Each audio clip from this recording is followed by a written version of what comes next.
નમસ્કાર ખેડૂત મિત્રો, જો તમે પણ પીએમ કિસાન યોજનાના 23મા હપ્તાની આતુરતાથી રાહ જોઈ રહ્યા છો તો આ વિડીયો તમારા માટે સૌથી મોટો ખુલાસો કરવા જઈ રહ્યો છે. મિત્રો, 23મો હપ્તો કઈ તારીખે જાહેર થશે અને એવું તો શું થવાનું છે જેનાથી આ વખતે ઘણા ખેડૂતોના ખાતામાં 2000 નહીં આવે? કયા કડક નિયમોના કારણે ખેડૂતો આ વખતે લાભથી વંચિત રહેશે? તેની એક પાક્કી વિગતો આ વિડીયોમાં આગળ જોવા મળશે. મિત્રો, જો આ વિડીયો અધવચ્ચે છોડ્યો તો તમારા ખાતામાં 2000નો હપ્તો કાયમ માટે અટકી શકે છે. એટલે એક પણ સેકન્ડ ગુમાવ્યા વગર વિડીયોમાં છેલ્લે સુધી બન્યા રહેજો. તો ચાલો મિત્રો, જાજો સમય ન લેતા વિડીયો ચાલુ કરીએ. મિત્રો, સૌપ્રથમ જોઈએ તો પીએમ કિસાન સન્માન નિધિ યોજના દેશના કરોડો ખેડૂતો માટે આર્થિક સહાયનો એક મોટો સ્ત્રોત બની છે. મિત્રો, આ યોજના હેઠળ પાત્ર ખેડૂતોને વાર્ષિક 6000ની રકમ 2000ના 3 સમાન હપ્તામાં સીધા તેમના બેંક ખાતામાં ટ્રાન્સફર કરવામાં આવે છે.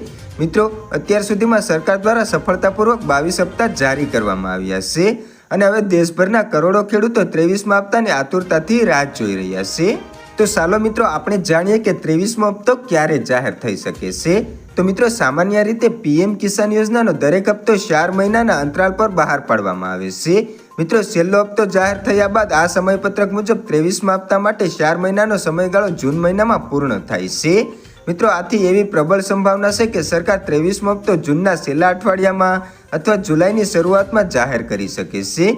જોકે આ અંગે સત્તાવાર અને ચોક્કસ તારીખ જાહેર હજુ સરકાર તરફથી બાકી છે. મિત્રો, હવે આપણે જોઈએ કે 23મા હપ્તાની અંદર કયા ખેડૂતોને લાભ મળશે અને કયા ખેડૂતો આ લાભથી વંચિત રહેશે. તો મિત્રો, આ વખતે નિયમો વધુ કડક કરવામાં આવ્યા છે, જેથી માત્ર સાચા અને પાત્ર ખેડૂતોને જ આ યોજનાનો લાભ મળે છે. મિત્રો, જો તમે નીચે આવશ્યક ઔપચારિકતાઓને પૂર્ણ નહીં કરો તો તમારો હપ્તો અટકી શકે છે. મિત્રો, તેમાં સૌથી પહેલું છે ઈ-કેવાયસી. મિત્રો, યોજનાનો લાભ ચાલુ રાખવા માટે તમામ લાભાર્થીઓએ ઈ-કેવાયસી કરાવવું અત્યંત જરૂરી છે. જે ખેડૂતોએ હજી સુધી ઈ-કેવાયસી પ્રક્રિયા પૂર્ણ નથી કરી તેમને 23મો હપ્તો મળશે નહીં. મિત્રો, બીજું છે જમીનની ચકાસણી. ખેડૂતોના નામે જમીનના રેકોર્ડની ચકાસણી થવી પણ અનિવાર્ય છે. જો જમીનની વિગતોમાં કોઈ વિસંગતતા હશે તો અથવા ચકાસણી બાકી હશે તો લાભ રોકી દેવામાં આવશે.